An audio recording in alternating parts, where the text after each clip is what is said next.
রাজধানীর সাদিক আগ্রোতে অভিযান স্থলে আছেন আমাদের সহকর্মী সাকিবুর রহমান। আমরা সরাসরি সেখানকার খবর শুনবো তার কাছ থেকে। সাকিব, এখানে আমরা শুনতে পাচ্ছিলাম যে খালের জমিতে জমজমাট বিলাসী ব্যবসা করে আসছিল সাদিক আগ্রো। তো কাদের কোন খুঁটির জোরে আসলে সাদিক আগ্রো এভাবে গড়ে তুললো তাদের ব্যবসা? সেই সাথে মালিক যে দাবি করে আসছিল যে উচ্চ বংশীয় দামি ছাগল তারা বিক্রি করে আসছে, তো সেগুলো এখন কোথায়? আসলে তাদের যে ধরনের পশুগুলো ছিল সেগুলো কিন্তু তারা এরই মধ্যে যে অংশটিতে উচ্ছেদ করেছে সেই জায়গাটি তারা সরিয়ে ফেলেছে।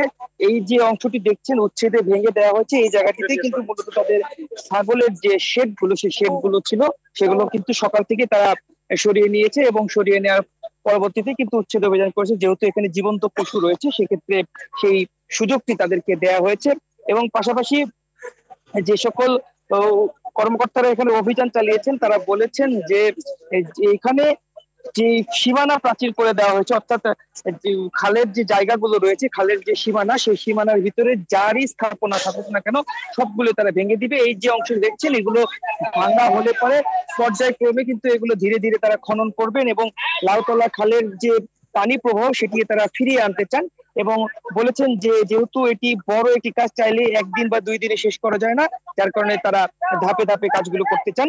আর আমরা দেখেছি যে আজকে সাদিক এগ্রোর পক্ষে কিন্তু যারা যে সকল এগ্রো ব্যবসায়ী রয়েছে মোটামুটি সবাই তারা এসেছেন, তাদের অ্যাসোসিয়েশন এখানে এসেছেন, সবাই আসলে তারা একজোট হয়ে তার পক্ষেই ছিলেন। যে তারা বলছেন যে একটি মহল তার বিরুদ্ধে ষড়যন্ত্র করছে, ষড়যন্ত্রের শিকার হচ্ছেন তিনি এবং যার ফলে কিন্তু এই অভিযান বা এই ধরনের কিছু করা হচ্ছে।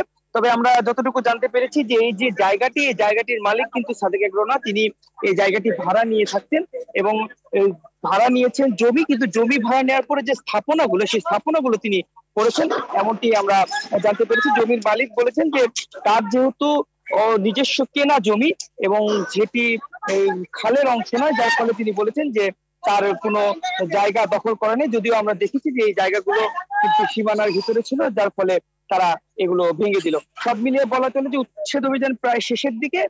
এখন কিন্তু এই যে ভাঙার যে অংশগুলো রয়েছে সেগুলোকে সরানো হবে এবং পর্যায়ক্রমে আমরা যেখানে দাঁড়িয়ে রয়েছি সেগুলোকে খনন করে খালের পানি প্রবাহ আবার ফিরে আনা হবে। তো এই ছিল আমার কাছে উচ্ছেদ অভিযানের সর্বশেষ। রিজওয়ানা। সাকিব, ধন্যবাদ আপনাকে।